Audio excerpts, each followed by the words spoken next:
The playoffs for the Shanghai Major are shaping up to be an exciting set of matches, so I'm here to break down everything you need to know about the teams and the storylines so you can get your diamond coin for Asia's first major. Let's get into it. Starting off with the best story of the major, we have the Mongols. The Mongols have been slowly grinding and improving bit by bit for all of 2024, and they look to be peaking at just the right time. In an age of European dominance, this all-Mongolian lineup is showing why they are the greatest Asian CS team of all time, but being the first Asian team to ever make an appearance in the major playoffs, in dominant fashion as well. They went undefeated at the RMRs, undefeated in the opening stage, and undefeated in the elimination stage. They have dropped a total of 2 maps throughout these 2 tournaments, and every piece of their well-oiled machine is firing on all cylinders right now. They have beaten 3 of the other 7 teams in the playoffs along their journey, and they show no signs of slowing down. If there's any team that's playing at their absolute best right now, it's the Mongols. While they might not have the firepower of the likes of Vitality or G2, they are not to be messed with, and underestimating them can be any team's downfall. Facing up against the Mongols, we have the HLTV number 5 ranked team in the world, MOUZ. They've only played against Mongols once in all of 2024, and that was just a few days ago in the elimination stage, where they suffered an OT loss on Mirage in a best of 1. But that does not mean this team should be counted out just yet.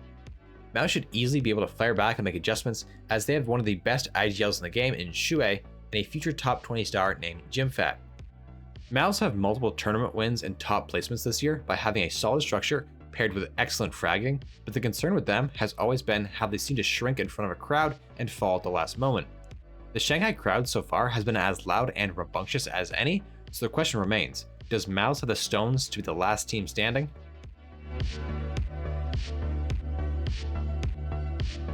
Moving on to perhaps the team that most heavily relies on carry jobs, we have Spirit. They have Donk, a transcendent young superstar whose game-breaking movement and aim is surpassed by none, and Shiro, a stone-cold opper whose patience and clutch ability can break any opponent who makes even the smallest of mistakes. Despite shocking the world at the beginning of the year with their dominant win at Katowice, Spirit feels like they have been falling short of expectations. The key to success for Spirit relies not on their superstars who will show up no matter what, but rather their supporting cast. Last time Spirit were here in the major playoffs, the lights proved to be too bright as we saw them collapse under the pressure and failed to win the major that looked to be theirs for the taking. Luckily for them this time, Spirit were gifted probably the best bracket possible for them.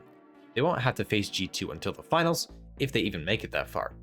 For those of you that are unaware, this is one of the most one-sided rivalries currently in CS, with Spirit losing 6 straight matches in 2024 to G2 in dominant fashion. If Donk wants to claim the HLTV number 1 player of the year award, there will be no better place to show out than here in Shanghai. Looking to stop Spirit's run early and show that their new roster should be respected, Liquid is bringing a fresh wave of firepower and strategy to the table, aiming to prove that they're back at the top of the Counter-Strike scene. Unfortunately for NA fans, Liquid may just be the most mid team in the playoffs. They didn't exactly have a difficult time in advancing to the playoffs, as they only had to play a struggling Na'Vi, along with Gamer Legion, Furia, and MIBR, 4 teams who didn't qualify to the final stage of the major. Liquid's team composition seems to be their biggest issue. They have 2 very passive riflers in NAF and JKS, and 2 underperforming hyper-aggressive open duel specialists with Yakinder and Ultimate. Their best player is unironically their IGL Twist, but even he hasn't seemed to grasp his new position just yet. Look, I'm not trying to be too pessimistic here, but I see this team as a discount phase. Liquid's saving grace is that they match up fairly well against Spirit. They've actually beaten them in a best of 3 just a few months ago at the Blast Fall Finals, so they have a real shot at making the run in the playoffs. I just wouldn't count on them winning the whole thing.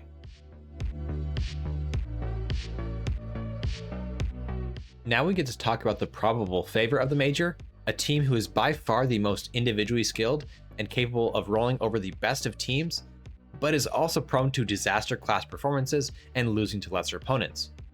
I of course am talking about G2.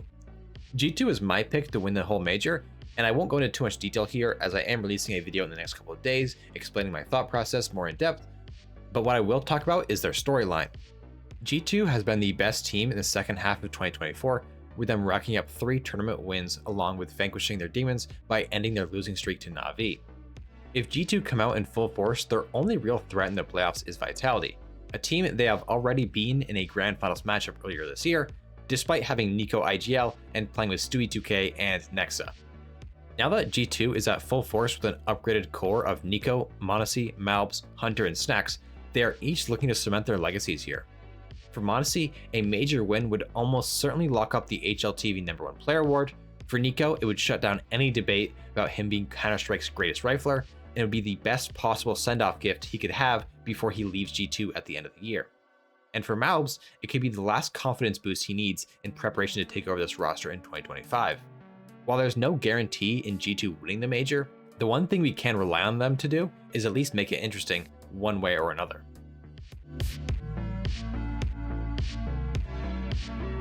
Sneaking their way into the playoffs with the biggest upset of the year over Na'Vi, Heroic looked to take down G2 and prove that the Astralis roster drama earlier this year was just a small hiccup on their quest for a major.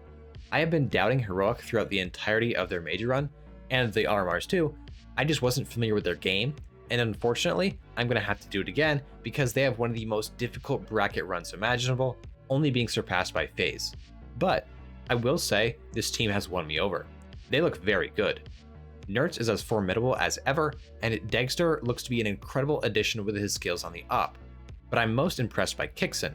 His leadership and calling are taking this team to new heights, and they will certainly be a team to watch heading into 2025. But who knows, G2 is capable of losing to anybody, and Heroic is hungry.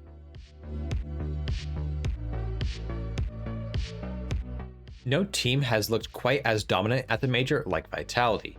They are currently the highest rated team at the event, with an average rating of an absurd 1.27, and ZywOo is playing out of his mind with a 1.49 rating himself.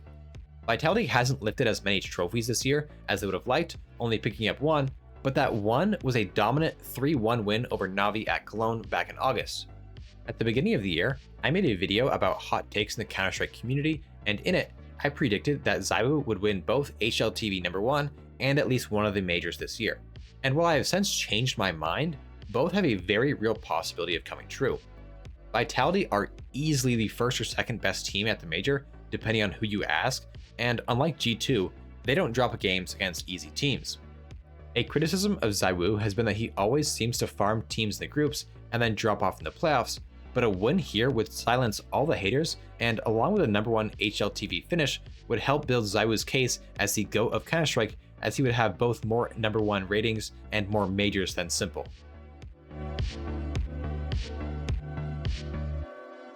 And lastly, we have FaZe. While it pains me to say this, FaZe is looking like your childhood dog getting old. You try your best to remember all the good times you had, but it just can't run around like it used to, and with it limping in pain everywhere it goes, you know its time is up any day now. Ever since their soul-crushing loss back in Copenhagen, FaZe has just fallen off more and more by the day. Robs was looking like one of the best players in the world when CS2 first dropped, but now him and Brokey are actively losing the team rounds and even games. Not only that, but I think FaZe drew the literal hardest bracket possible. In their opening match, they face off against Vitality, a team who just seemingly has their number. I read a stat on Reddit, so take it with a grain of salt, but it said that in their last few head-to-head matches, Vitality is 21-6 against FaZe. And if they somehow life game and beat Vitality, they would then have to face off against G2, a team who just gave them the biggest dicking of the major. FaZe is of course a team capable of beating anybody, and you can never count Rain out in a major, but this team looks like it's about to be brought out back like Lenny.